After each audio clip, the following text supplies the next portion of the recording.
Hey, what's up guys, it's Ryan and welcome to week number 43 of the top 5 Skyrim mods of the week. Now hopefully you guys will enjoy the mods that I've picked out for this week.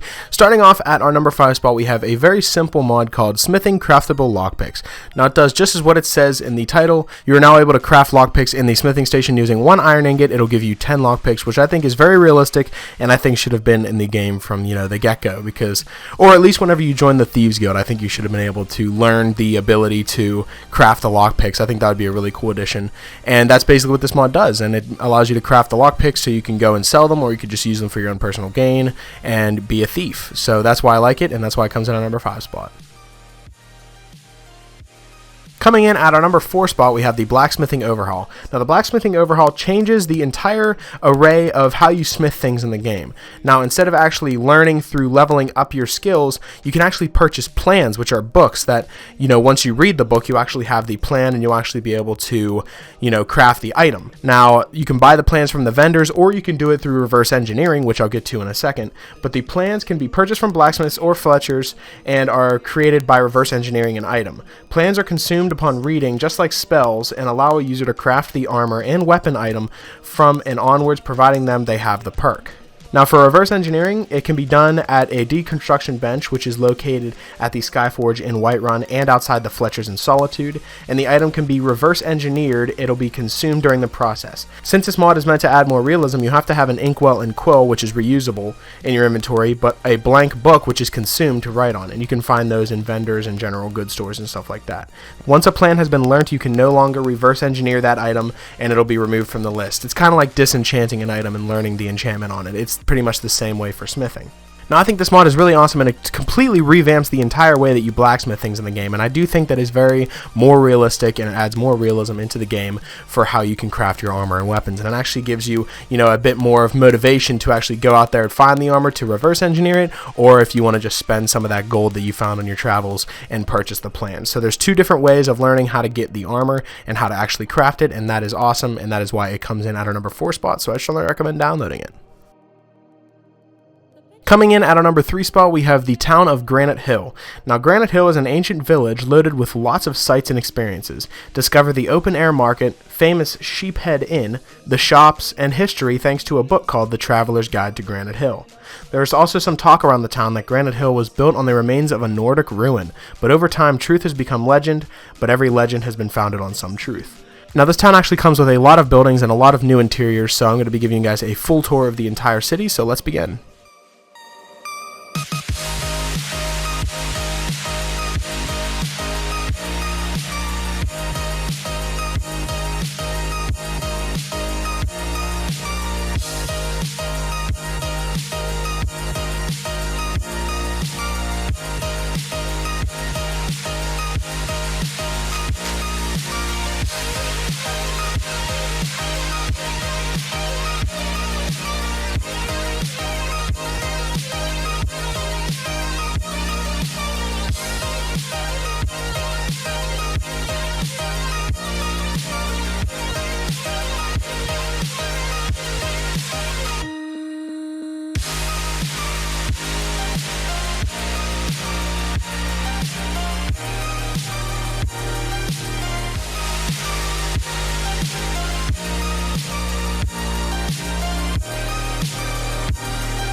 But your heart's colder.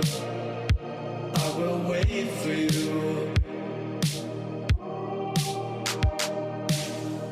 The glitch in your eyes pull me. So as you can see, it just adds a brand new town in a perfect place. There isn't a town pretty much anywhere near this place, so I think it's really nice that they have a nice little new town that can be discovered through your travels, and it's also marked on your map, so you'll be able to know where it is as well. So that is why it comes in at our number 3 spot, so I strongly recommend giving this mod a try.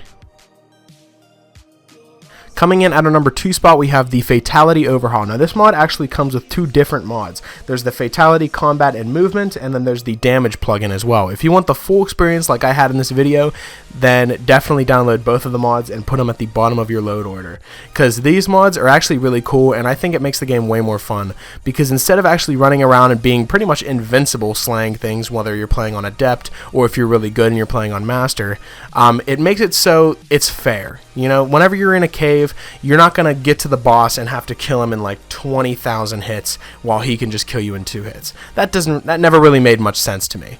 But what this mod actually does is it changes the game to make it a lot more fair, meaning, you know, whenever an enemy hits you, it's going to do a lot of damage, just like it would in real life. Like if you get swung at with a mace or shot in the head with an arrow, you're not going to be able to walk away from that.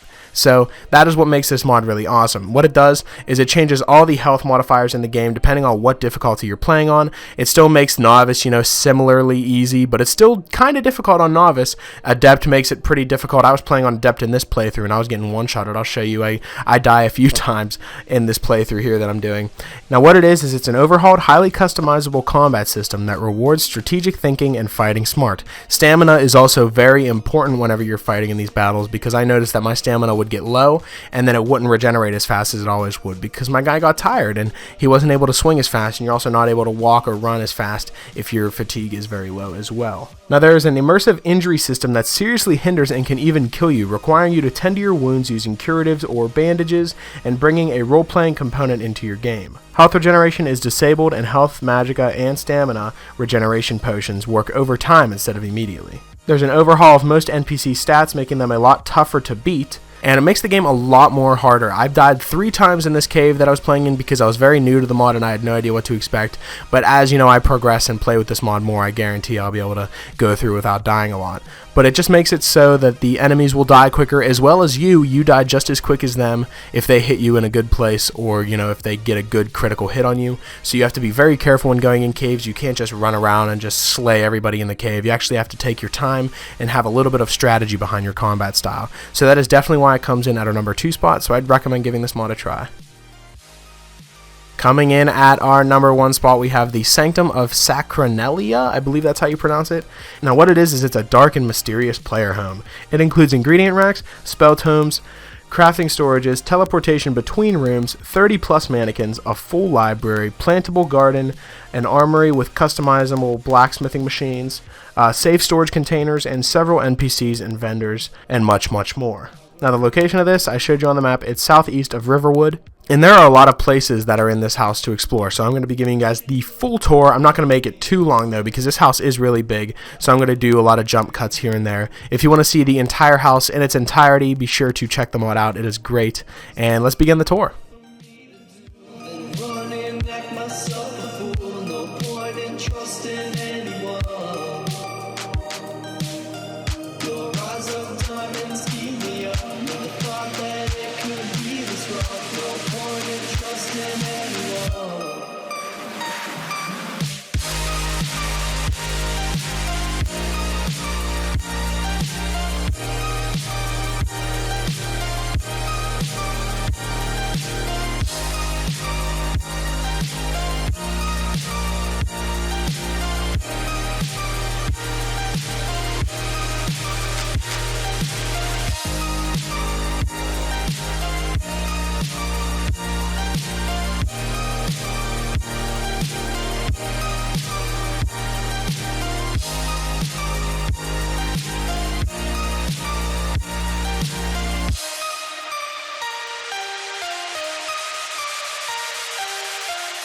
When it is cold, but your heart's colder, I will wait for you. The pitch in your eyes will meander, but I will wait for you. There's nothing left for me to do than running like myself a fool. No point in trusting anyone. Your eyes of diamonds keep me up. Never thought that it could be this rough. No point in trusting anyone.